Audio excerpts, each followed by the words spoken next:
Hi guys. So today I want to talk about what happens when your training gets derailed, which, if you train for a long enough period of time, it inevitably will.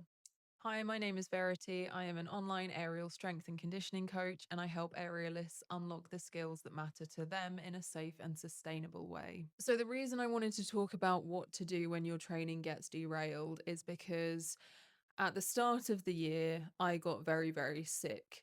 And I'm not somebody who's like super into New Year, New Me or like setting tons of goals or New Year's resolutions, but I definitely do appreciate January.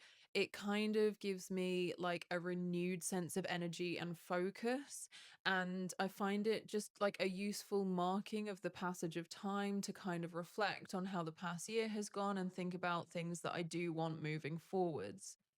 And so I always find that it's quite a useful month in terms of feeling energized, in terms of feeling motivated and kind of hopeful for the future. So, my plan, like usual, was to hit the ground running as soon as January came around and get stuck into training, get stuck into working on my business and supporting my clients.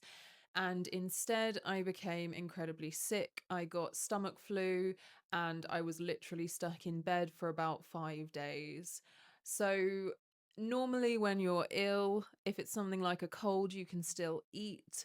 But there's something about not being able to eat food that really takes it out of you, especially if you're someone who's very, very active. So, it wasn't just like, I got sick, and then once I was better, I was back to training as normal. Like, it was a full 5 days of being really unwell, and then I still feel, even now, like I'm trying to get back to normal from being so unwell and not being able to eat. And so we are more than halfway through January, and I have managed 2 aerial sessions and 1 tumbling session. So that should give you an idea of how the start of this year has been derailed for me. And when I say derailed, like, the reality is it hasn't really been derailed. Like, I had planned to train a lot in January and it hasn't worked out, but nothing bad has really happened as a result. It's just been unfortunate that I've been unwell and had to recover from that. But when you're in it, when you're feeling very, very unwell and you can't train, or let's say you're injured and you can't train, it can be so frustrating. It can feel like it's never going to end, like you're never going to get back to aerial, like you're seriously missing out. When I was seeing people post their first training session of the year and I was in bed, I had massive FOMO. I wanted to get back to the studio. I wanted to get back to training, and obviously I couldn't. And so the reality is that we can't control when we get sick. We also can't control when we get injured. We can do things to reduce the risk of injury, but sometimes injuries happen completely unrelated to training. And so it's important to remember that this is a normal part of the process of being somebody who trains, who's very, very active. There are always going to be times where we hit a bit of a bump and our training gets stalled. And so, what I want to do in this video is share some of my best tips for how to manage dealing with having to take time away from training, and also how to get back into training in a way that feels good and doesn't put lots of pressure on yourself. So, the very first thing that we're going to talk about is actually giving yourself time to rest and recover. I know that sounds really obvious, but it can be so easy to rush into trying to get back to training before you're actually ready. So, one of the things that was really important for me was to have a good couple of days of being able to eat properly before I tried to start training again after my stomach bug. Because if I have spent 5 days barely eating anything, my body is definitely going to be depleted of nutrients, of energy. I might have lost a little bit of weight. Like, it's not going to be in a good condition to just jump straight back to where I was. So, luckily, my husband and I actually went away for a few days, which was really helpful because it just forced me to continue kind of resting. And also, at that stage, I was able to eat again. And so I had a good few days of like really trying to refuel my body and get plenty of liquids in and get plenty of rest, so that when I had my first session back, even though I didn't feel amazing, I didn't feel 100% because I'd had a pretty bad stomach bug, I was able to do a good training session and just kind of repeat stuff that felt familiar because I had kind of regained some of that energy that I'd lost from not being able to eat. And it's the same with injuries, right? Like, it can be so tempting to just jump back into things when we start feeling a little bit better or the pain disappears. And it's always going to be dependent on the individual and dependent on the injury as to how best to approach it, whether you need rehab, etc.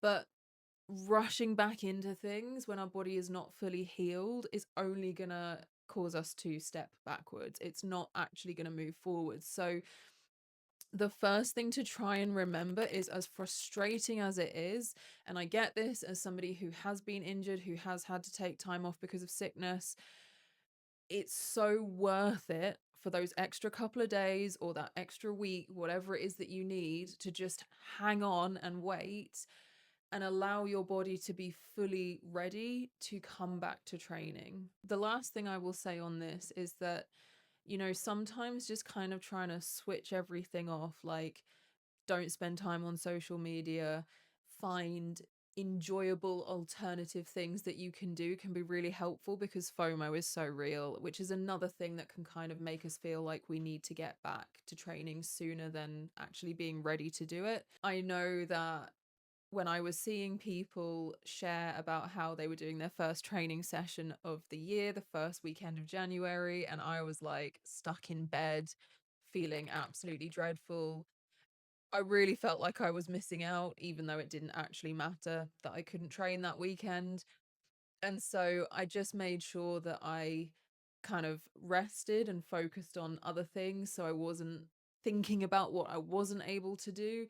So that's just another thing to help the kind of mental side of it, is if you have any kind of activity that you can do that you enjoy that isn't training related, just give yourself something to focus on that makes you feel good without having to actually go do something physical. It will make a world of difference to that feeling of lack or that feeling of loss, because so much of this actually just comes down to like how we think about things and our mindset. And speaking of mindset, I'm going to share the second thing that I try and use to help with having my training derailed. I always try and think about the bigger picture, which again seems like a really obvious thing to think about. But when we are stuck in the moment of not being able to do the thing that we want, or we are in pain because we're hurt or we're unwell, it's so hard to take a step back and actually think about the fact that this is only going to be a very small moment in time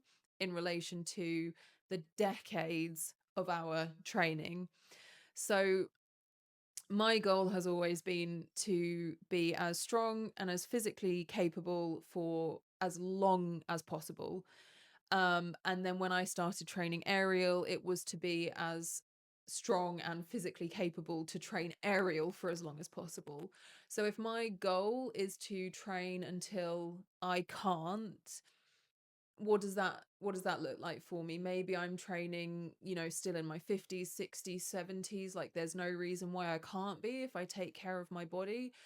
So when I think about the long-term plan to always have this be a part of my life, it makes it much easier to think about how a week or two of not being able to do that thing is a very small period of time and not actually a massive deal to have to miss that time spent training. And like, we do need to have periods of time anyway where we are giving our bodies like full rest. And I'm not talking about a rest day, I'm talking about taking a week or 2 weeks off to like really fully recover and recharge. That does help prevent injury. So really, that should be integrated into your training anyway if you're doing it year after year. It's obviously more frustrating when it's like a forced rest, right? Like, if we didn't plan to get injured, but suddenly we are and we can't train and we had plans to do all these wonderful things, then yeah, that totally sucks. But remembering the fact that we are doing this like for a long, long time can be really helpful when it comes to managing how we feel around forced time off. So, yeah, thinking about the bigger picture is something that I will try and talk about with clients. It's something that I try and kind of hold on to, like it's a bit of an anchor for me when I'm forced to take time off, or even when I'm choosing to take time off. Sometimes, you know, I push very, very hard, and then I'm like, I just need a week where I'm not pushing my body, I'm not training, I'm not worrying about doing anything amazing. I can just sleep lots and eat lots. And it's fine to do that because I'm going to be training hopefully for the rest of my life. So, taking a step back can be super, super helpful just to help with how you feel about things. And remember that aerial isn't going anywhere, it's going to be there when you're ready to get back to it. So, the final thing I want to talk about is actual practical steps to returning to training after you've had a break. So, again, this is going to be different from person to person. It's going to depend on so many factors like what was the reason for having to take a break? Have you dealt with a really serious injury? Was it just that you had the flu? Still sucks, but obviously, an illness is perhaps going to heal up a bit more quickly than if we've injured ourselves. But either way, we need to acknowledge the fact that this has happened. Our body has had time off. If it's because of an illness or an injury, you've been using up physical energy in order for that to heal. And I think we forget this sometimes, right? Like when we're injured, the body has to actually like do stuff to heal it. And this uses calories, it uses energy. We need to be making sure that we're still eating well and sleeping well to help with this. And so we're not necessarily going to be in the most amazing condition when we're coming back to training, not only because we've had this time off, but because our body has been, using up energy to do other things that it needs to do to get us back to being able to train. So it's very easy to think, okay, I feel fine now. I can get back to training. I can just pick up where I left off. I don't need to worry about the fact that I've had a break. And I think that can be quite a dangerous approach to coming back to training because we need to really understand the fact that our bodies had a break and we want to ease ourselves back in. So, one of the things that I think is super helpful when going back to training, at least for the first couple of sessions, just have low expectations. Don't stress if it doesn't feel like an excellent session. And I personally like to train things that feel really familiar to me. So rather than thinking, okay, I need to have like a really awesome session where I start working on some new tricks or this new thing that I saw on Instagram, I'm like, which movements feel really comfortable and really familiar for my body? What pathways are really safe and really kind of, you know, enjoyable for me to move through? All I'm going to do is spend time repeating movements that feel really familiar. This is such a good way to feel like you are having a good and accomplished training session without overworking your body. The other thing is just limiting yourself to the number of sets and reps of things that you do. So let's say you normally can do, I don't know, 3 sets of 3 straight arm inverts as part of your conditioning, and you've had a couple of weeks off. Just go for 3 sets of single straight arm inverts, right? Like leave more in the tank because you just don't need your first couple of sessions back to be really, really intense or really aggressive. It not only can it make you feel like a failure if your body isn't doing what it was doing before this break, but you might actually set yourself back by putting too much stress on your body after it's just been through a period of having to recover from something. So it's really important to have low expectations.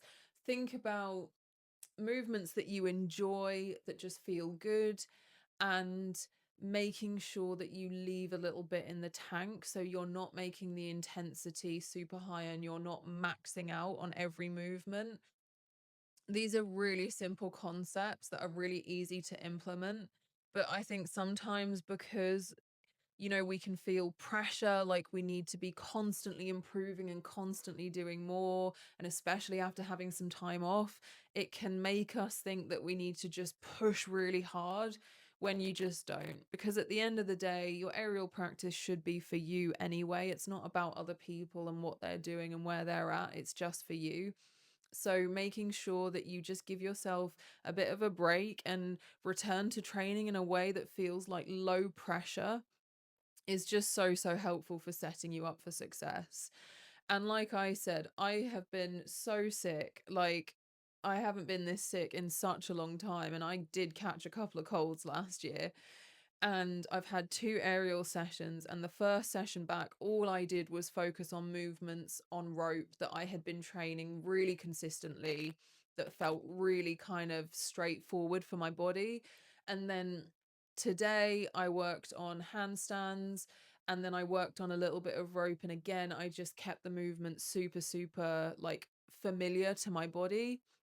I didn't try and do anything that was brand new, and I certainly didn't do tons and tons and tons of sets of any of the exercises, because all I'm trying to do right now is get myself back to training in a way that feels safe and sustainable and just doesn't overwork my body. I'm still even now feeling like I'm trying to kind of catch up and recover from that 5 days of no food. Um and it's just going to take a little bit of time to feel back to 100%, and this is completely normal. And it's just going to take a little bit of time to get back to feeling 100%. So I felt compelled to share some of my tips and some of the ways that I approach being forced to take time out from aerials, since it has just recently happened to me. And I hope some of what I've shared has been helpful. If you also have any things that you use for sort of the mindset around time out from training, or how you ease back into training, I would love to hear. You can share with me in the comments. If you want to see more videos from me, please like and subscribe, and I will see you in the next one.